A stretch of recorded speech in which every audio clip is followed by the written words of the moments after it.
BUMN Karya berhasil mencatatkan pertumbuhan kontrak baru double digit hingga akhir Oktober 2022. Analis menilai peluang BUMN Karya mencapai target kontrak baru masih terbuka lebar. Equity Analyst Pilar Mas Investindo Sekuritas Desi Israhyanti menilai dengan capaian tersebut, BUMN Karya berpeluang mengejar target kontrak barunya tahun ini. Terlebih, proyek infrastruktur IKN yang dimenangkan pada kuartal 4 ini akan berkontribusi terhadap raihan kontrak baru. Sementara itu, Research Analyst Infovesta Capital Advisory Arjun Ajwani mengatakan progres capaian kontrak baru yang tumbuh di atas 50% menjadi hal positif.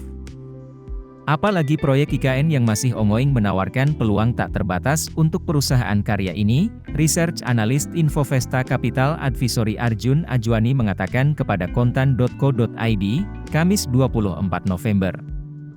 Kinerja BUMN Karya juga dinilai tidak terpengaruh pelemahan nilai tukar rupiah jadi sentimen positif. Namun, Arjun mengingatkan bahwa sentimen negatif terhadap prospek BUMN Karya datang dari arus kas operasi yang negatif. Sementara itu, Desi juga mencermati bahwa likuiditas emiten karya masih tertekan. Ini seiring katalis positif yang masih cenderung terbatas di masa pemulihan ekonomi. Tahun depan, Desi memperkirakan pertumbuhan kinerja BUMN Karya terbatas di tengah perlambatan ekonomi dan kenaikan suku bunga. Sementara Arjun justru menilai prospek BUMN Karya positif.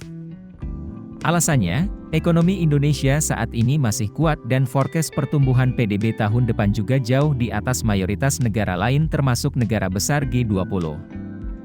Lalu, pertumbuhan GDP yang masih positif dan tinggi serta kemungkinan sangat rendah untuk resesi tahun depan akan mendorong BUMN Karya. Dari keempat BUMN Karya, kedua analis sependapat memilih PT Adikarya Tbk dengan target harga Rp625 dengan harga support di Rp520 per saham.